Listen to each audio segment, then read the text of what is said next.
کہ جب اللہ نے اس کائنات کو بنایا، دیکھو جب بھی کوئی نیا ملک بنتا ہے تو ایک قانون بنتا ہے نا، دستور بنتا ہے، آئین بنتا ہے. کیا خیال ہے؟ کیا ہو گیا بھائی؟ ایسا ہوتا ہے کہ نہیں ہوتا؟ جب بھی کوئی نئی ریاست وجود میں آتی ہے تو قانون بنتا ہے کہ بھائی اس ریاست میں اس آئین کے تحت سب سے پہلے یہ لکھا جاتا ہے یہ ایک لبرل حکومت ہوگی یا مذہبی حکومت ہوگی. کیا خیال ہے؟ جمہوری طرز پہ ہوگا یا آمریت اس میں رہے گی، بادشاہت ہے یا جمہوریت ہے، سب چیزیں طے ہو جاتی ہیں. تو نبی صلی اللہ علیہ وسلم نے ارشاد فرمایا کہ اول ما خلق اللہ القلم، جب اللہ نے اس کائنات کو بنایا نا تو کائنات بنانے کے بعد اب اس کے لیے آئین لکھنا تھا، اللہ نے آئین تیار کرنا تھا نا، ایک لا کہ کیا کس اصول کے تحت اس کائنات کو میں چلاؤں گا. تو لکھنے کے لیے سب سے پہلے کیا چاہیے؟ قلم. یہ ہمیں سمجھانے کے لیے مثالیں دی گئی ہیں. تو اول ما خلق اللہ القلم، اللہ نے سب سے پہلی چیز کیا بنائی؟ قلم. اب یہ دستور، اب اللہ کو الیکشن کرانے کی ضرورت نہیں ہے، سینٹ سے منظور کرانے کی ضرورت نہیں ہے، خود ہی اللہ نے اپنے لیے آئین بنایا جس آئین کا اللہ پابند ہوگا. عجیب دیکھو، یعنی اللہ دستور لکھ رہے ہیں کس کے لیے؟ اپنے آپ کو پابند کرنے کے لیے. خود اللہ اپنے آپ کو پابند کرنے کے میں ان اصولوں کا پابند رہوں گا. یہ تعبیرات ہیں. فرمایا سب سے پہلی چیز جو اللہ نے اس قلم سے لکھی ہے، سب سے پہلی چیز بنائی قلم، اور اس سے کیا لکھا؟ سب سے پہلا لفظ جو اللہ نے لکھا ہے سبقت رحمتی علی غضبی، کہ میری رحمت میرے غصے پر غالب رہے گی. میری رحمت میرے غصے پر، یعنی اصول قیامت تک کے لیے اللہ نے ہمیشہ کے لیے بنا دیا. کیا مطلب؟ رحمت کی کوئی ریزن نہیں ہوگی. بات آ رہی ہے سمجھ میں؟ غالب کا مطلب یہی ہے نا بھائی، غصے کے موقع پہ غصہ آئے گا، سب کو آتا ہے، اللہ کو بھی غضب آئے گا غضب کے موقع پہ، لیکن رحمت غالب رہے گا. کیا مطلب؟ رحمت کسی ریزن کی محتاج، یعنی کسی پہ ترس کھاؤں گا، رحم کروں گا، اس کا کوئی سبب، یعنی ضروری نہیں کہ کسی نے کچھ اچھا کیا ہو تو میں اس پہ رحم کروں، ویسے ہی رحم کروں گا. اور غضب پر رحمت غالب کا مطلب بعض دفعہ ایسا بھی ہوگا کہ ایک پہلو اس کا تقاضا کرتا ہے کہ اس پہ رحم کیا جائے، اور ایک پہلو سے دیکھا جائے تو اس پہ یہ غضب کا مستحق ہے، تو رحمت والے پہلو کو ایسے موقع پہ کیا کر دوں گا؟ بولو بھائی، غالب. رحمت والے پہلو کو کیا کر دوں گا؟ غالب. تو یہ نہیں کہا کہ میرے اندر غضب ہی نہیں ہے، غضب کبھی پھر تو جہنم ہی نہ بناتا اللہ تعالیٰ، نافرمانوں کو کبھی سزا دیتا ہی نہیں. کیا مطلب؟ رحمت کے آثار زیادہ مرتب ہوں گے، معاف کرنے کا عنصر زیادہ رہے گا، سزا دینے کا عنصر ختم نہیں ہوگا، کم ہوگا. تبھی دیکھو قرآن میں آتا ہے وَيَعْفُو عَنْ كَثِيرٍ، فرمایا بہت ساری مصیبتیں تمہاری بدعمالیوں کی وجہ سے آتی ہیں، لیکن ساتھ ساتھ یہ بھی بتا دیا وَيَعْفُو عَنْ كَثِيرٍ، ساری بدعمالیوں کی سزا میں نہیں دیتا، بہت ساری خطائیں کیا کرتا ہوں؟ معاف کرتا ہوں. یعفو مٹا دیتا ہوں. ہمیں تو بہت تھوڑی غلطیوں کی سزا مل رہی ہوتی ہے، اس پہ ہم اتنا چیخ رہے ہوتے ہیں، سب غلطیوں کی ملنا شروع ہو جائے تو کسی قابل ہی نہ رہیں. زیادہ تر کیا کر رہا ہوں؟ معاف، اور وہ بھی بغیر وجہ کے. اور اگر معافی کی وجہ ہو، یعنی غلطی کر کے توبہ کر لی، پھر یہ اللہ نے اپنے اوپر لکھ دیا ہے کہ توبہ کرنے والے کو کیا کروں گا. آئین میں کیا لکھا ہے اللہ نے؟ جو توبہ کرے گا تو اپنے اوپر معافی کو کیا کر لیا اللہ نے؟ واجب. توبہ کو واجب کر لیا. 99 سال تک کوئی گناہوں میں مبتلا رہے، 99 سال میں اس کافر کو خیال آیا آج میں توبہ کر کے اسلام کی طرف آتا ہوں، آج میں گناہوں سے توبہ کرتا ہوں، تو اس کے آنے میں تو دیر ہو سکتی ہے، اللہ کے معاف کرنے میں دیر نہیں ہو سکتی. کیسے عجیب الفاظ ہیں حدیث کے. یا عبادی لو بلغت ذنوبک عنان السماء ثم استغفرونی لغفرت لکم ولا ابالی. یہ لا ابالی کے الفاظ بڑے عجیب ہیں. نبی نے فرمایا کہ اللہ تعالیٰ کہتے ہیں کہ اے میرے بندو، اگر تم گناہ کر کر کے زمین اور آسمان کے خلا کو پر کر دو، بھر دیا تم نے گناہوں سے، اب سچے دل سے توبہ کر رہے ہو، اے اللہ اب سے اپنی زندگی کیا کر رہا ہوں میں؟ توبہ کا مطلب یہ نہیں استغفار کی تسبیح ہو، یا اللہ اب جو کچھ ہو چکا معاف کر دے، آئندہ نہیں کروں گا. یہ اس جذبے سے جو توبہ کرے گا تو فرمایا معاف کر دوں گا. بس اتنا کافی ہونا چاہیے نا بھائی. بات مکمل ہو گئی. اللہ نے اصول بیان کر دیا کہ اگر زمین آسمان کے خلا کو بھر دیا گناہوں سے، توبہ کر لی تو کیا کر دوں گا؟ معاف. ختم ہو گئی بھائی. ہمیں اصول سمجھ میں آ گیا بھائی. توبہ کا دروازہ موت تک کھلا ہوا ہے, ختم. آگے اللہ کو یہ کہنے کی کیا ضرورت تھی, والا ابالی, معاف کرنے میں کسی کی پرواہ نہیں کروں, یہ کہنے کی کیا ضرورت تھی؟ بہت مشکل ہے سمجھانا بھائی. اس الفاظ کا بظاہر کوئی تک بنتا ہے؟ بھائی اللہ کو کیا ضرورت کسی کی پرواہ کی, اور کون ہے؟ اصل بات یہ کہ ممکن ہے بہت سے نیک لوگوں کو اعتراض ہو کہ اللہ ہم 20 سال سے شروع سے ہم نیک ہیں, یہ کمبخت 90 سال تک عیاشی کرتا رہا ہے, اب آ رہا ہے, اب یہ بھی جنت میں, ہم بھی جنت میں, یہ کیا بات ہو بھائی؟ ممکن ہے فرشتوں کو اعتراض ہو, اے اللہ یہ کیا, یہ تو 2 لفظ توبہ کے تو ہر آدمی بول سکتا ہے بڑے آرام سے بیٹھے بیٹھے ہیں بھائی. مثال کے طور پر ابھی جو کیسز چل رہے ہیں مختلف ہمارے سیاستدانوں پہ, اگر وہ کہتے ہیں ہم معافی مانگتے ہیں قوم کے سامنے, قوم چھوڑے گی؟ بولے یار بھائی اتنے پیسے کھا گئے ہیں, قوم یہی بولے گی نا بھائی یہ کیا مسئلہ ہے, ایسے کیسے معاف کر دیں؟ کیا خیال ہے بھائی؟ یا کسی نے اور جرائم کیے ہوں, بہت سارے کیسز چل رہے ہوں, وہ 2 لفظ بولے معاف کر دو, تو عجیب بات ہے کہ معافی مانگنے کے لیے بھی یہ لوگ تیار نہیں ہوتے.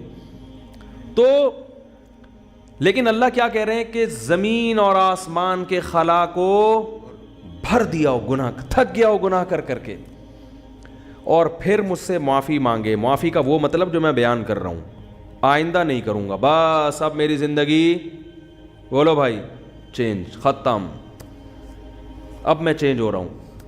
تو اللہ فرماتے ہیں اصول کیا ہے, معاف کروں گا اور کسی کی پرواہ, کسی مولوی کی پرواہ نہیں. مولوی بولیں گے, مولوی صاحب بولیں گے اللہ ہم بچپن سے نماز پڑھتے آ رہے ہیں, یہ بھی کم وقت ابھی آیا ہے بھائی, اس کو بھی تو معاف کر رہا ہے. وہ اتنے لوگوں کو اس نے قتل کر دیا, یہ 99 انسانوں کے قاتل نے توبہ کی تھی نا, اور وہ مقتول کہہ سکتے ہیں اللہ ہمیں تو مروا دیا صحیح ہے نا, اس نے ہمیں مار دیا سب کو. 100 وہ راہب کہے گا کہ میں نے اس کو بولا تھا کہ توبہ نہیں ہو سکتی, سینچری پوری کر کے اس نے مجھے بھی قتل کر دیا. وہ حدیث میں واقعہ آتا ہے نا, لیکن 99 انسانوں کو ایک شخص نے قتل کیا. تو ایک راہب کے پاس گیا, ایک بزرگ کے پاس گیا, کہنے لگا میں نے 99 کو قتل کیا, کیا میری توبہ قبول ہو سکتی ہے؟ اس نے کہا نہیں ہو سکتی. اس نے کہا چلو پھر سینچری پوری کرو یار, 99 کا تو کوئی حساب بنتا ہی نہیں ہے, جب جانا ہی جہنم میں ہے تو کچھ کر کے تو جاؤ نا. راہب کو بھی مار دیا ٹھیک ہے نا, 100 آدمی قتل کر دیے. پھر کسی عالم کے پاس گیا, بھئی میں نے 100 انسانوں کا قتل کیا, کیا میری توبہ قبول ہو سکتی ہے؟ اس عالم نے کہا کیوں نہیں ہو سکتی بھائی, اللہ سے معافی مانگ رہے ہو, اللہ معاف کرنے والا ہے, توبہ کرو. وہ عالم تھے نا, علم تھا ان کے پاس, ان کو پتا تھا کہ اگر میں نے بول دیا تو 101 ہو جائیں گے کیا ہو جائیں گے؟ 101 ہو جائیں گے. اور یہ بھی اللہ سے بھی ڈر تھا ان کو. تو فرمایا اللہ ابالی, اللہ کہتے ہیں مجھے کسی کی پرواہ نہیں ہے, کیونکہ یغفر لمن یشاء, میں کوئی جمہوری طرز کا حاکم نہیں ہوں کہ الیکشن سے مجھے سلیکٹ کیا ہو, مجھے مخلوق کے سامنے جواب دینا ہو کہ بھائی کیوں, اصل میں اس کی وجہ یہ تھی کہ دیکھو نا ایکچولی اگر ہم اس طرح سے معافی کا آپشن نہ رکھیں تو پھر تو کوئی توبہ کرے گا ہی نہیں, اس لیے ایکچولی اس میں نہ اللہ فرماتے ہیں مجھے اس کی ضرورت نہیں ہے, میں خدا ہوں, تمہارے مشورے سے میں خدا نہیں بنا, ٹھیک ہے نا.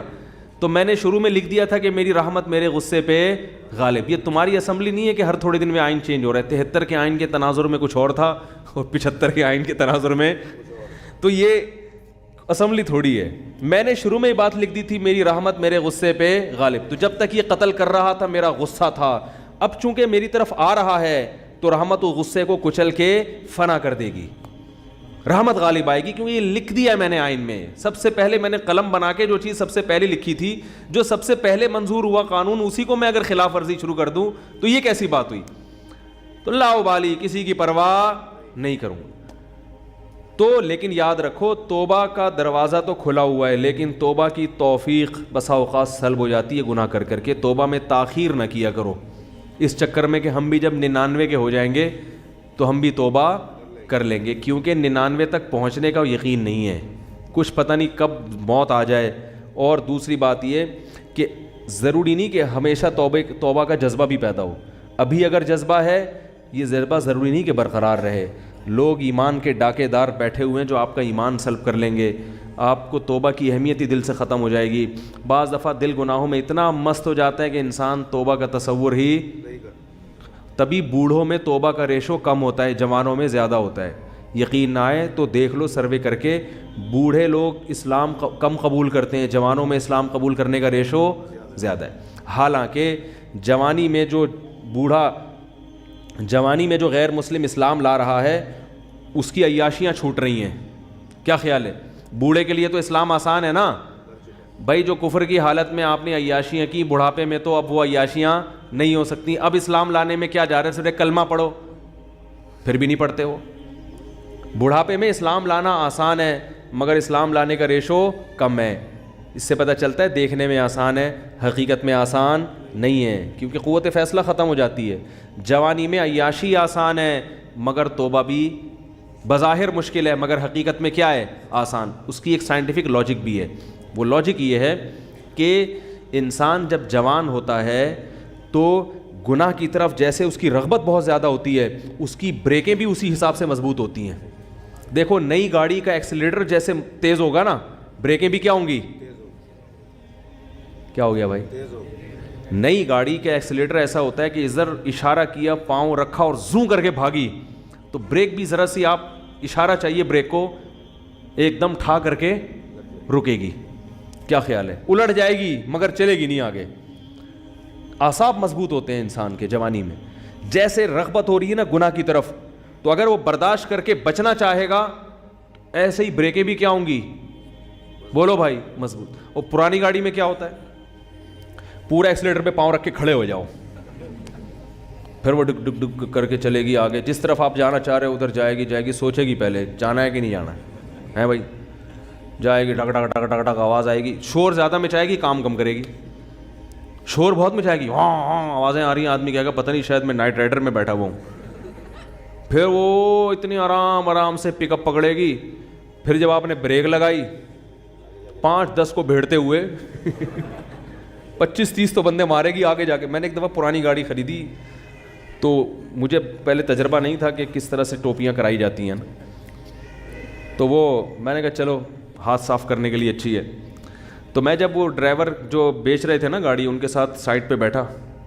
اچھا میں گاڑی چلانے کے لیے بیٹھا, میں نے کہا چیک کروں, تو ایکسیلیٹر کا یہی حال تھا جو میں نے آپ کو بتایا. انہوں نے زمین آسمان کے قلابیں ملا دیے گاڑی کی تعریف. یہ گاڑی 78 کروڑا ہے, 78 کروڑا جو ہے نا, ساری ٹیکسیوں میں یہی چل رہی ہے 78 کروڑا, نام تھا بھائی 78 کروڑا کا. ہم نے کہا چلو یار میں 75 کا ہوں تو 78 کی پھر بھی ہم سے تو نہیں ہے. تو ہم نے کہا ہاتھ صاف کرنے کے لیے اچھی ہے. اب ہم جب بیٹھے تو اس میں عجیب عجیب چیزیں آ رہی ہیں. تو میں نے جب سب سے زیادہ جب مجھے دھچکا لگا نا, بریک لگائی تو نہیں لگی. تو انہوں نے کہا اس کی بریک 3-4 دفعہ لگائیں گے تو لگے گی. 3-4 دفعہ لگائیں گے تو لگے گی. میں نے کہا کوئی بندہ سامنے آ گیا تو یہ گاڑی میں لکھ کے لگاؤں میں آگے کہ تیسری دفعہ میں لگے گی. بھائی آپ اتنا فاصلہ گاڑی سے رکھیں کہ تیسری دفعہ میں آپ یعنی ٹکر ہوئی تو آپ کی ذمہ. میں نے کہا آگے اس پہ کیا لگا دو, بورڈ لگا دو کہ بھائی یہ تیسری دفعہ میں لگے گی. میں نے کہا لے پکڑ بھائی اپنی گاڑی, یہ 78 کرو, ہم 75 کے اس سے اچھے ہیں, اللہ کا شکر ہے. کیا خیال ہے؟ ہم 75 کے اس سے اللہ کا, ہماری پھر بھی پہلی دفعہ میں لگ جاتی ہے بریک. تو انسان کی عمر, مقصد بوڑھوں کا مذاق اڑانا ہرگز نہیں ہے, لیکن ایک حقیقت ہے کہ جب انسان کی عمر زیادہ ہوتی ہے تو اس کی میں اندر خواہشات تو کم ہوتی ہیں, لیکن اگر کسی طرف اس کا دل مائل ہو گیا تو بریک نہیں لگی. اس میں اعصابی قوت نہیں ہوتی, وہ روک نہیں پائے گا اپنے آپ کو. اسی وجہ سے وہ اگر بد نظری جوانی میں نہیں چھوٹی تو بڑھاپے میں نہیں چھوٹتی. جوانی میں آپ کنجوس تھے تو بڑھاپے میں سخی نہیں ہو سکتے, یہ دماغ میں رکھو, ٹھیک ہے نا. جوانی میں آپ نے اچھے کام نہیں کیے تو بڑھاپے میں اب تیر نہیں مارو گے. یہ جو بوڑھے ہمیں مسجدوں میں نظر آتے ہیں یا اچھے کام کرتے ہوئے, یہ وہ ہوتے ہیں جنہوں نے جوانی اچھی گزاری ہوتی ہے. بڑھاپے میں فلمیں دیکھنے کا شوق بڑھتا ہے, یاد رکھو. بوڑھوں میں جو انٹرنیٹ پر بیہودہ فلمیں دیکھنے کا رجحان ہے وہ زیادہ ہے ان بوڑھوں میں جن کو جوانی میں یہ چسکے لگ چکے تھے. حالانکہ ان کو وہ لذت نہیں آتی, وہ مزہ نہیں آتا, مگر ان سے برداشت نہیں ہوتا. جس نے جوانی میں کنٹرول کر کے چھوڑ دی, بڑھاپا اچھا گزرے گا اس کا. تو بریک جو ہے نا, جیسے آپ کا ایکسیلیٹر تیز ہے تو بریکیں بھی ابھی کیا ہیں, مضبوط ہیں. تو یاد رکھو, اسی طرح غیر مسلم وہ اس کو عیاشی نظر آتی ہے کفر میں, لیکن اسلام لانے والے بھی کیا ہوتے ہیں, جوانی ہوتے ہیں زیادہ تر. جوانوں کو عیاشی بھی, لیکن وہ چھوڑ دیتے ہیں, برداشت کرتے ہیں سب کچھ. بڑھاپے میں اسلام بہت آسان ہے, مگر بوڑھوں میں اسلام کا ریشو ختم تو نہیں ہے لیکن بہت کم ہے. وہ نہیں آتے, وہ کہتے ہیں چھوڑو یار ایک زندگی گزارنے بس.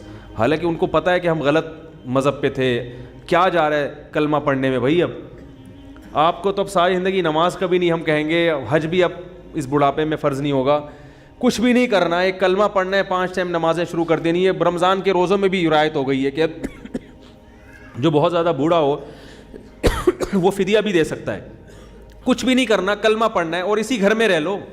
یہ تھوڑی کہہ رہے خاندان کو چھوڑ کے جاؤ، لیکن ایک کلمہ زبان سے نہیں نکلے، وہ قوت فیصلہ ختم ہو گئی، کانفیڈنس ختم ہو گیا، وہ ذرا سی بھی مخالفت برداشت کرنے کی صلاحیت نہیں رہی۔ تو اس لیے اس امید پر کہ اللہ 99 سال میں توبہ قبول کرتا ہے، 99 کا انتظار مت کرو۔ اور ایک بات یہ بھی رکھو کہ توبہ تو قبول ہوگی مگر وہ مقام نہیں ملے گا جو اس شخص کا ہے جو شروع سے دین پہ چلتا آ رہا ہے۔ سمجھ میں آ رہی ہے بات؟ جو شروع سے دین، کیونکہ وہ کئی سال سے نماز پر ہے تو وہ اتنا آگے جا چکا ہے کہ اب آپ نے ٹریک چینج کر تو دیا، جہنم والا ٹریک نہیں اب جنت والا ہے، لیکن وہ بہت آگے جا چکا ہے اور آپ اس سے بہت پیچھے ہو، بہت پیچھے ہو، وہاں تک اب وہ نکل گئے آگے۔ تبھی قرآن میں آتا ہے والسابقون السابقون اولئک المقربون، کچھ لوگ اہل جنت میں سے ہوں گے اور کچھ سابقین میں سے ہوں گے جو جنت میں بھی بہت آگے جا چکے ہوں گے۔ تو اسی وجہ سے نبی نے فرمایا نا قیامت کے دن اللہ 7 آدمیوں کو عرش کے سائے میں جگہ دے گا، ان میں ایک وہ بھی ہے شاب نشا فی عبادت اللہ عز وجل، جس نے جوانی میں اللہ کی اطاعت کی ہو۔ تو توبہ تو سب کی قبول ہے، 99 سال میں بھی جاؤ گے جنت میں، جہنم میں نہیں جاؤ گے، لیکن درجات میں بہت زیادہ بولو بھائی فرق ہوگا۔ اس لیے میں نے اکثر دیندار دیکھے ہیں، ایک ہم بچپن کی بات کر رہا ہوں کہ 25-26 سال کی عمر میں ہمارے، میں تو چھوٹا تھا اس وقت، وہ ان کی عمر 25 سال تھی، انہوں نے توبہ کی، دین پر آ گئے، اب تک قائم ہے الحمدللہ۔ ان کو افسوس ہوتا تھا کہ میں نے جو 10 سال کی عمر ضائع کی اس کی کسی طرح تلافی ہو جائے۔ صرف 10 سال ان کے ضائع ہوئے تھے، 15 سے لے کے 25، بالغ ہو جاتا ہے نا انسان 15 میں، اس 10 سال پہ ان کو کیا ہوتی تھی؟ ندامت۔ تو یہ سچی توبہ کی علامت ہوتی ہے کہ انسان کو پچھلے پر ندامت ہو کہ یار وہ ٹائم بھی نکل گیا ہاتھ سے، کہاں تک پہنچ چکے ہوتے۔ میں نے کہا یہ سچی توبہ کی علامت ہے۔ میں نے کہا اس کی تلافی اب یہ ہو سکتی ہے کہ جو 10 سال ایک نارمل آدمی جتنی عبادت کرتا ہے، آپ اگلے 10 میں اس سے ڈبل کر لو۔ کیا خیال ہے بھائی؟ یہی ہو سکتا ہے۔ جیسے گلوکار نے توبہ کی تھی نا، واقعہ میں اکثر سناتا ہوں، زندگی گانوں میں گزاری، تو ہمارے حضرت کے پاس آئے تھے، ان کا انتقال ہو گیا، تو انہوں نے حضرت سے کہا کہ میں نے زندگی گانوں میں گزاری، گانے گاتا رہا میں، اچھی آواز تھی میری، تو اب مجھے خیال ہوا کہ توبہ تو اللہ نے قبول کر لی ہے، جنت کے ٹریک پر تو انشاءاللہ چل پڑے، لیکن پچھلی کی تلافی بھی ہونی چاہیے۔ تو میں نے 10-15 سال ضائع کیے، تو اب ان کے ذہن میں یہی آیا کہ یہ اچھی آواز میں تلاوت میں لگاؤں اب۔ کیا خیال ہے؟ تو اس طرح کے جو لوگ تلافی کرتے ہیں، اولئک یبدل اللہ سیئاتہم حسنات، قرآن کہتے ہیں اللہ ان کی گناہوں کو نیکیوں میں تبدیل کر دیتے، تو ان کی تلافی ہوتی ہے، یہ بھی اسی مقام تک پہنچ جاتے ہیں۔ تو پھر کچھ ایسا کرنا پڑتا ہے، نہیں تو چلو جنت میں مل گئی، بڑی بات ہے یار، 99 سال میں اتنی بدماشی اللہ معاف کر دے، وہ درجات نہ ملے، جنت چھوٹا سا کھانچا بھی مل گیا جنت کا، اور کیا، ایک آدھ حور بھی مل گئی، کیا خیال ہے؟ ایک آدھ حور بھی مل گئی تو بھی سستا سودا نہیں ہے، بہت اچھا سودا ہے یہ۔ تو اللہ تعالیٰ ہم سب کو اپنی رحمت کا مستحق بنائے۔ یہ جو بات تھی ادھوری رہ گئی ہے کہ جب اللہ رحمت ہے اس میں اتنی، تو ہمیں ڈراتا کیوں ہے؟ تو اصل میں اللہ اپنے آپ سے نہیں ڈراتا، اپنی نافرمانی سے ڈراتا ہے، کہ جو اتنا رحیم ہے، اتنا کریم ہے، وہ معاف کرے گا کرے گا کرے گا، لیکن ہر چیز کی ایک لمٹ ہوتی ہے، اس لمٹ سے آگے کراس کرو گے تو پھر اس کا غضب جوش، کیونکہ غضب ختم نہیں ہوا ہے اس میں، اس لیے اللہ ڈرا رہا ہے کہ اللہ کی نافرمانی سے ڈرو۔ یخشون ربہم بالغیب، جو اپنے رب سے بغیر دیکھے ڈرتے ہیں، کیا مطلب؟ رب کی نافرمانی سے ڈرتے ہیں، گناہ سے ڈرتے ہیں۔ تو ہمیں رب سے محبت کرنے کا حکم ہے، ڈرنا ہے رب کی نافرمانی سے، سمجھیں؟ یعنی اللہ نافرمانی پہ سزا دیتا ہے، تو رب سے تو محبت کی جاتی ہے، اللہ کے قرب حاصل کیا جاتا ہے، تبھی اہل اللہ کو نمازوں میں مزہ آتا ہے، کیونکہ وہ اللہ سے قریب ہو جاتے ہیں نا، نماز میں تلاوت میں مزہ آتا ہے ان کو۔ تو ہمیں اللہ سے محبت کا حکم ہے، لیکن ڈرنا وہاں ہے جہاں اللہ کی نافرمانی ہو رہی ہے۔ اللہ تعالیٰ سے دعا ہے اللہ تعالیٰ سمجھنے کی، عمل کی توفیق عطا فرمائے۔ جلدی جلدی سوالات ہیں، نمٹا دوں میں۔ ہمارے خاندان میں بہت بڑا مسئلہ ہے بھائی، میرا اسٹائل اسی طرح سوال پڑھنے کا، میں اسٹائل چینج نہیں کر سکتا۔ لوگ کہتے ہیں پتہ نہیں کون سے اسٹائل سے سوال پڑھتے ہو۔ چاچا اور ماموں کے یہاں کوئی مسئلہ ہو جائے تو میری والدہ کہتی ہیں رات کو، والدہ کہہ رہی ہیں کہ اپنی بیوی کو چھوڑ دو، ان کے گھر میں ان کے خلاف ہو گئی، والدہ نے مجھ سے کہا، اور میں شاید پھر والدہ کہتے ہیں تم کو اپنا حق نہیں، آپ مسافر پتہ نہیں یار کیا کر. بھائی اماں اگر کہہ رہی ہیں بیوی کو چھوڑ دو تو کسی کے سامنے پورے حالات رکھیں کہ کیوں چھوڑ دو, کیا بیوی میں کیا ٹیکنیکل فالٹ کیا ہے, سمجھ رہے ہو نا. اماں کو بولیں اماں اگر ہماری بہن کسی کے گھر میں جائے اور آپ کی بیٹی کی ساس کہے آپ کے داماد کو کہ بیٹی کو چھوڑ دو, تو آپ یہ کہیں گی کہ اماں ابا کے حقوق پر بیان کریں گی, آپ بولیں گے کیوں چھوڑ دو. تو دوسروں کے لیے جو پسند کرتے ہو وہی چھوڑنا چھاڑنا آسان نہیں ہے, اس کے بہت زیادہ نقصانات ہوتے ہیں. طلاق تو ایک انتہائی آخری آپشن ہے کہ جب خودکشی کی نوبت آ رہی ہو, ڈپریشن کے مریض بن رہے ہوں, ایسی صورت میں ہے طلاق. تو ورنہ اگر زیادہ نہیں بن رہی تو الگ رکھنا چاہیے بیوی کو ماں سے. ایک واقعہ ہے کہ صحابی قیصر بادشاہ کے پاس گئے تھے تو اس سے 3 تصاویر نکال کر دکھائیں. پوچھا تھا کہ کس کی تصویر ہے. صحابی نے فرمایا تھا کہ ان میں ایک آپ صلی اللہ علیہ وسلم کی, حضرت عمر کی, حضرت ابوبکر کی. میرے علم میں ایسا واقعہ کوئی نہیں ہے. تصویر تو صحابہ نہیں استعمال کرتے تھے. کیا نماز میں قرآن سے دیکھ کر تلاوت کرنا ٹھیک ہے؟ نہیں, صحیح نہیں ہے. جنت میں جو بھی مر جائے گا شادی شدہ اسے اس کی بیوی ملے گی, حوروں کی سردار. کنواروں کو کیا ملے گا؟ کنواری لڑکی کو اللہ کسی سے نکاح کرا دیں گے. اللہ کے ہاں آدمیوں کی کمی, جنت میں بھی کافی لوگ جائیں گے, وہ 4 آدمی کے علاوہ بھی لوگ جائیں گے. صحیح ہے نا, بہت سے لوگ جائیں گے جنت میں انشاءاللہ. تو قرآن کہتا ہے ثلۃ من الاولین و ثلۃ من الآخرین. بہت سے لوگ پچھلے لوگوں میں سے, صحابہ تابعین میں سے ہوں گے, اور بہت سے آخرین میں سے بھی ہوں گے. تو بہت سے لوگ جنت میں جائیں گے انشاءاللہ. ابھی اچھے لوگ مارکیٹ میں شارٹ تو ہوئے, ختم نہیں ہوئے. صحیح ہے نا. تو جو یوٹیوب پہ جس قسم کے فرقہ وارانہ کلپ آ رہے ہیں اس سے تو لگتا ہے 4 آدمی کے سوا سب مشرک ہیں, سب کافر ہیں, سب گمراہ ہیں, کسی کے سب ہی ایسے ہی ہیں. تو قرآن سے پتہ چلتا ہے کہ ہاں جو سابقین ہیں نا, جو اعلیٰ جنتوں میں, وہ قرآن کہہ رہا ہے ثلۃ من الاولین. بہت سے پچھلوں میں, صحابہ تابعین میں تو بہت ہوں گے, لیکن آخری زمانے میں آنے والے لوگ ان میں بہت تھوڑے ہوں گے. جو سابقین میں بہت آگے بڑھنے کی کوشش کرتے ہیں وہ شارٹ ہوں گے. شارٹ تو وہ بھی ہیں لیکن وہ بہت زیادہ شارٹ ہوں گے. اگر کوئی عشاء پڑھ کے پڑھے بغیر سو جائے, پھر آدھی رات کو آنکھ کھلے, تو عشاء کے بعد بغیر دوبارہ سوئے تہجد پڑھ سکتے ہیں؟ عشاء پڑھے بغیر سونا مکروہ ہے, بری بات ہے. اور آدھی رات تک عشاء کو مؤخر کرنا, آدھی رات کے بعد, یہ بھی مکروہ ہے. تو اس لیے عشاء آدھی رات سے بہرحال, بلکہ 1/3 رات تک عشاء لازمی پڑھ لیا کریں. اور تہجد عشاء کے بعد ہی ہوتی ہے, عشاء سے پہلے نہیں ہوتی. تہجد کے لیے سونا ضروری نہیں ہے, سوئے بغیر بھی ہو سکتی ہے, مگر سنت طریقہ یہ ہے کہ پہلے نیند کی جائے پھر تہجد پڑھی جائے. سمجھ رہے ہیں کہ نہیں؟ سنت طریقہ ہے. بغیر سوئے تہجد ہو تو جائے گی مگر وہ ثواب نہیں ملے گا جو سونے کے بعد اٹھنے پر ہے. میزان بینک میں نوکری کے سلسلے میں عرض فرما دیں, جائز ہے یا ناجائز ہے؟ گھر والوں اور دوست احباب کو کس طرح مطمئن کیا جائے اسلامی بینکنگ کی طرح؟ بھائی جائز ہے. مطمئن کرنے کے لیے 1 سال کا پورا کورس کریں, جو ہم نے پورا میزان بینک میں ریسرچ کی ہے, تحقیق کی ہے. اگر ممکن ہو تو آپ اپنے واسطے میری جاب کروا دیں. بھائی میں اس قسم کے تعلقات نہیں رکھتا. مجھے بڑے بڑے لوگ ہیں جو اپنا کارڈ دیتے ہیں, میں یہ ہوں, میں آرمی میں فلاں ہوں, میں جج ہوں, میں یوں, میں کارڈ رکھتا ہوں جیب میں ان کی عزت کے لیے, پھر گھر میں ایک ڈسٹ بن ہے اس میں لا کے ڈال دیتا ہوں. سمجھ والی بات. البتہ جن لوگوں کا ایجوکیشن سے تعلق ہے ان کے میں نمبر اس لیے سیو کر لیتا ہوں کہ پھر مجھے ان سے بعض چیزوں میں ریسرچ میں سمجھ میں آ رہی ہے بات, مدد ملتی. ورنہ مجھے جتنے بھی آفیسر ٹائپ کے لوگ ہیں, میرا ان سے کوئی لین دین نہیں, نہ میں ان سے کوئی کام نکلواتا ہوں, کیونکہ مجھے لوگ بہت کہتے ہیں. اب تو یہاں تک وہ ایک آفیسر آئے, وہ کہیں ان کو نکال دیا تھا جاب سے, آرمی سے, تو وہ مجھے کہہ رہے ہیں کہ آپ کے آرمی میں تعلقات ہیں, آپ مجھے دوبارہ. میں نے کہا اتنے تعلقات, لوگ دیکھتے ہیں کسی بریگیڈی کے ساتھ بیٹھے ہوئے کھانا کھا رہے ہو, سمجھتے ہیں کہ آپس میں بہت اچھے دیرینہ تعلقات ہیں. ایسا نہیں ہے. ماں طلاق یافتہ, ان کے پاس کافی پیسے ہیں, پر وہ اپنے بھائی پر کافی زور دے رہی ہیں کہ میرے بچوں کے عقیقہ کریں, اور بھائی کے پاس اپنے پیسے نہیں ہیں. اس بارے میں بھائی عقیقہ فرض واجب نہیں ہے, مستحب عمل ہے. پیسے نہیں ہیں تو نہ کریں. سمجھ رہے ہیں؟ بچہ پیدا ہونے پہ اتنے خرچے ہو رہے ہیں آج کل, تو عقیقے کے اگر پیسے نہیں ہیں تو کیا خیال ہے بھائی؟ نہیں کریں.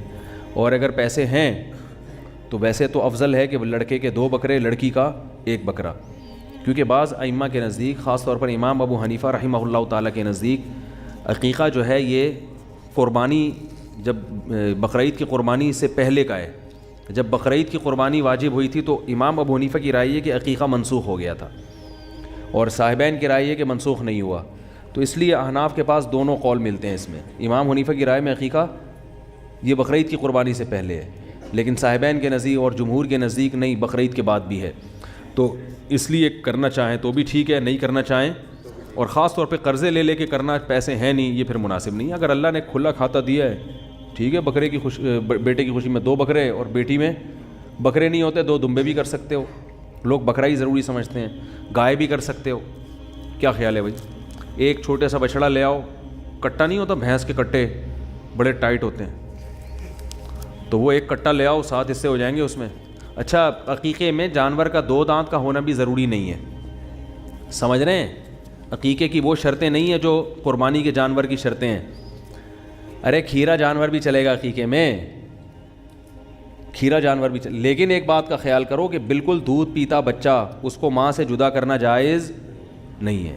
یہ لوگ ظلم کرتے ہیں کہ بکری سے اس کا بچہ چھین کے الگ کر دیا، یا 2 بچے ہیں پھر تو چلو ایک کاٹ دیا آپ نے، ایک تو رہتا ہے وہ دوسرے کو یاد نہیں کرتی وہ، لیکن دونوں چھین لیے، جانور بہت سخت عذاب میں آتا ہے. اور بھینس تو اپنے بچوں سے ایسے محبت کر دی ایسے عشق ہو. یہ گوالے بڑا ظلم کرتے ہیں، بھینس کے بچے اس سے چھین لیتے ہیں اور جا کے کاٹ کے کھلا دیتے ہیں. تو جانور کے بچوں کو ماں سے الگ کرنا، بولو بھائی، درست نہیں ہے. لوگ بلیاں بچے دے دیتی ہیں گھر میں، بلی کو الگ پھینکا ہے، بچوں کو الگ پھینکا ہے. تو اللہ، میں نے خود بلیاں بچپن میں بہت پالی ہیں. اتنے موٹے موٹے آنسوؤں سے بلی روتی ہے اگر اس کا بچہ گم جائے، کئی دن تک روتی رہتی ہے، کئی دن تک چیختی رہتی ہے. تو تھوڑا سا تو دل ہونا چاہیے نا سینے کے اندر. تو اللہ نے یہ نیچرل محبت رکھی ہے، یہ بہت زیادہ، یہ قدرت کی طرف سے. ہمارے گھر میں ایک بلی تھی، ہم نے پالی ہوئی تھی، اس کا ایک چھوٹا سا بچہ تھا، وہ مر گیا تو ہم نے اٹھا کے پھینک دیا. اب وہ جو اس کی ماں آتی تھی روزانہ ایک مخصوص آواز نکال کے تلاش کرتی تھی نا اس کو، بچے کو. ایک ہی تھا، اگر زیادہ ہونا تو اتنا مسئلہ نہیں ہوتا، جانور کو نہیں پتہ ہوتا کہ کتنے ہیں، صحیح ہے نا، وہ اس کو پتہ ہے میرے بچے ہیں. تو ایک بھی جب تک زندہ رہتا ہے نا وہ یہ سمجھتا ہے یہی ٹوٹل ہیں، لیکن وہ بھی غائب ہو گیا تو پھر وہ جانور پاگل ہو جاتا ہے.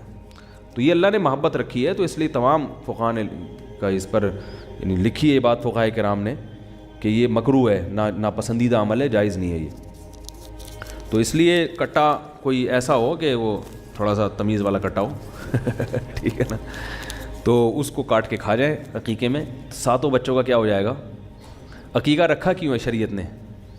فیملی پلاننگ والوں کو سمجھانے کے لیے کہ بچے کی پیدائش ایک نعمت ہے، لہذا اس میں بکرا بھی کٹے گا اور کھانا بھی کھائیں گے، چاہے 8واں بچہ ہو یا 18واں بچہ. ابھی ایک پنجاب یونیورسٹی کے بہت بڑے پروفیسر مجھ سے لاہور میں اسپیشل ملنے کے لیے آئے، بیانات سنتے ہیں. وہ 30-32 سال سے زیادہ عرصہ ہو گیا وہ پنجاب یونیورسٹی میں لیکچر دے رہے ہیں. تو کتنے سینئر لیکچرار ہوں گے نا، اور پی ایچ ڈی ڈاکٹر بھی ہیں، انوائرمنٹ میں انہوں نے پی ایچ ڈی کیا ہوا ہے. میں نے پہلے ان سے کوالیفیکیشن ان کا نمبر میں نے سیو کیا، کیونکہ ایسے پڑھے لکھے لوگوں سے آدمی کو بہت فائدہ ہوتا ہے نا، معلومات ملتی ہیں. تو انہوں نے بتایا کہ آپ کے جو بیانات ہوتے ہیں نا کہ بچے کی ولادت سے عورت کی صحت اچھی ہوتی ہے، یعنی یہ عورت کی صحت کے لیے ضروری ہے، حمل روکنا نقصان دہ. انہوں نے کہا میں اپنی ماں کا 17واں بچہ ہوں، اپنی والدہ کا 17واں بچہ ہوں. 13 سال میں والدہ کی شادی ہوئی تھی، 17واں بچہ ہوں، اور میری والدہ 80 سال کی عمر میں بھی گھر کے سارے کام کاج کرتی تھیں. ان کی ریسرچ ہے. مجھے تو آپ کہہ سکتے ہیں مولوی آدمی ہوں، میں نے بھی ریسرچ ہی پیش کی تھی نا. تو یہ گراؤنڈ ریئلٹی ہے جو میں یہاں بیٹھ کے بیان کر رہا ہوں. نسل روکنے سے عورت کی صحت خراب ہوتی ہے. عورت کو اللہ نے ایک بہت سارے کاموں میں ایک کام یہ بھی ہے کہ وہ نسل بڑھائے، تو اس فطرت کی تکمیل کرے گی. وقتی نقصان ضرور ہوتا ہے، جیسے میں نے اس کی مثال دی تھی نا، آپ جاگنگ کر رہے ہوں تو آپ ہوا ایک دم سانس پھول جائے گا اور کمزوری بھی آئے گی، چکر بھی آ سکتے ہیں. اب اس چکر کو، کمزوری کو دیکھ کر کوئی یہ کہے کہ جاگنگ کرنا صحت کے لیے نقصان دہ ہے، تو پاگل ہے وہ. بھائی یہ تو وقتی طور پر ہوگی، اب کھاؤ پیو صحت مند ہو جاؤ گے. کوئی آدمی جم خانے سے آیا اور آ کے پڑ گیا، جم میں اس نے ڈنڈ پہ لیتے ورزش کی تھی، وہ آپ کو یہ ہوتا ہے جم جانے سے اٹھا نہیں جا رہا اس کمبخت سے تو اپنے گھٹنوں سے. تو بھائی اب خوراک کھاؤ، آرام کرو تو ریکوری ہوگی تو پہلے سے زیادہ. تو اسی طرح عورت کی اچھی خاصی انرجی سرو ہوتی ہے بچے کی ولادت میں. وقتی طور پر بہت نقصان ہوتا ہے اس کو، وقتی ہوتا ہے، پھر وہ کھائے گی، خوراک ملے گی اس کو، تو پھر وہ پہلے سے زیادہ صحت اچھی ہوگی اس کی. موٹاپا نہیں آئے گا، بہت سارے فائدے ہیں، عمریں لمبی ہوتی ہیں. پہلے یہ دادیوں نانیوں کی عمریں لمبی ہوتی تھیں لوگ کہتے ہیں خوراک پہلے اچھی تھی, اب بھائی خوراک اچھی کھا لو. کس نے کہا ہے کہ گندی خوراکیں کھاؤ؟ آج بھی اچھی خوراکیں ملتی ہیں, جاؤ کھاؤ آپ بیٹھ کے. کس نے کہا ہے پیزا برگر کھاؤ؟ پیزا برگر کھاؤ گے تو کچھ بھی کر لو, نسل روکو یا نہیں روکو, آپ کی صحت برباد. اللہ نے جو چیز پیدا کی ہے نا, جو بھی چیز قدرت نے, اس کے اندر ایک سائن رکھا ہوا ہے, ایک علامت ہے. دیکھو اخروٹ دماغ کے لیے بہت مفید ہے یا نہیں؟ کسی بھی ڈاکٹر سے پوچھو, کسی بھی حکیم سے پوچھو, اخروٹ دماغ کے لیے, یعنی ڈرائی فروٹ میں اخروٹ سے بہتر دماغ کے لیے کوئی چیز نہیں ہے. پوری دماغ جیسی شکل اللہ نے اس کی بنائی ہے. کیوں؟ سائنس نے اب ترقی کی ہے, تو یہ ہزاروں سال پہلے قدرت نے اخروٹ کی شکل ایسی بنا دی کہ اس میں میسج دے دیا کہ یہ بالکل کیا ہے, دماغ ہے, تو دماغ کو صحیح کرنا ہے تو یہ کھا لو. نہیں آ رہی بات میرا خیال ہے. یہ قدرت نے نا کچھ سائن علامتیں رکھی ہوئی ہیں بہت ساری چیزوں میں. اخروٹ کھوپڑی ہوتی ہے بالکل, اور اندر سے بالکل ایسے رکھا ہوا ہوتا ہے یوں کر کے, دو مغز جیسے انسان میں 2 مغز ہوتے ہیں نا, ایسے بالکل ایسے ہوتے, اور اس میں لائنیں بھی, نسیں بھی نظر آئیں گی دماغ جیسی. دماغ کے لیے بہترین. بادام آنکھوں کے لیے اچھا ہے, بالکل آنکھ کی شکل کا ہوتا ہے. یہ جو آپ کا لوبیا ہے یہ کڈنی ہے, شکل کیسی ہے اس کی؟ بالکل گردہ ہوتا ہے, گردوں کے لیے اچھی چیز ہے. تو بہت ساری چیزیں ایسی ہیں. تو میں کہتا ہوں یہ جو پیزا ہے نا, یہ برگر کی طرح ہوتا ہے. تو کھاؤ گے تو کیا بن جاؤ گے؟ برگر بن جاؤ گے. آپ کو اچھا موٹے تازے ہو جائیں گے تو برگر کی طرح تو ہوگے, کوئی پچکائے گا تو پچک بھی آسانی سے جاؤ گے. پیزا موٹا تو ہوتا ہے مگر پچکا ہوا ہوتا ہے, دباؤ گے تو کیا ہوگا؟ برگر بھی یوں کرو گے, روٹی کو دباؤ تو روٹی کو دبتی نہیں ہے, چبانا پڑتا ہے تمیز سے. سمجھے؟ جس کے دانت نہیں ہے وہ روٹی کھا نہیں سکتا, برگر کھا لے گا چائے میں ڈبو کے, کیونکہ ڈبو کے کھانے کا اپنا مزہ ہے. وہ سنا ہے نا لطیفہ, بہت لوگ پرانا ہو گیا, جلدی سے سنا دوں آپ فریش ہو جائیں گے. وہ ایک آدمی کسی کے یہاں رشتہ, بیان ختم ہو گیا, جو جانا چاہیں جا سکتے ہیں. ایک آدمی کسی کے گھر میں رشتہ لینے کے لیے گیا, تو وہ لڑکی کے ابا نے نا, جو لڑکا آیا تھا رشتہ لینے کے لیے, اس کے سامنے چائے اور بسکٹ رکھ دیے. اب وہ لڑکا وہ ڈبو کے کھا رہا ہے نا, تو لڑکی کے والد نے بولا کیا ہے اس کو تو تمیز نہیں ہے کھانے کی, تو انکار کر دیا رشتے کا. اب لڑکے کو بڑی شرمندگی بھی, بہت افسوس ہوا یار یہ کیا ہو گیا, اور پتہ بھی تھا کہ کیوں انکار کیا. تو باہر نکل کے لڑکی کے ابا سے کہتے ہیں رشتے کا آپ نے انکار کر دیا, افسوس تو بہت ہوا مگر ڈبو کے کھانے کا اپنا ہی مزہ ہے. ڈبو کے کھانے کا اپنا ہی مزہ ہے, تو وہ تھوڑی چھوڑیں گے ہم. اور حقیقت ایسے ہے, حقیقت ہے, چائے بسکٹ رکھے ہو نا, میرا اپنی ظاہر بھی ہے کہ ڈبو کے کھانے کا شرم تو آ رہی ہوتی ہے انسان کو, لیکن جو مزہ آتا ہے ڈبو کے کھانے میں, وہ بغیر پاپے جتنا ڈبو کے کھانے میں مزہ آتا ہے. تو بسکٹ ہو کوئی بھی چیز, ڈبو کے کھانے کا بہرحال اپنا مزہ ہے. تو اب کوئی بھی, میں کہیں جاتا ہوں نا, کوئی لوگ چائے بسکٹ رکھ دیتے ہیں زبردستی کہ کھا وہ لو, تو پھر میں ڈبو کے ہی کھاتا ہوں, اور میں بولتا ہوں بھائی ڈبو کے کھانے کا اپنا مزہ ہے. آپ کو لگے گا مفتی صاحب کیا کر رہے ہیں, بھائی ہم آپ کی وجہ سے مزہ تھوڑی چھوڑ سکتے ہیں. تو برگر جو ہے نا, برگر ڈبو کے کھاؤ یا بغیر ڈبو کے کھاؤ, جیسے بھی کھاؤ گے کیا بن جاؤ گے؟ برگر جیسے بن جاؤ گے.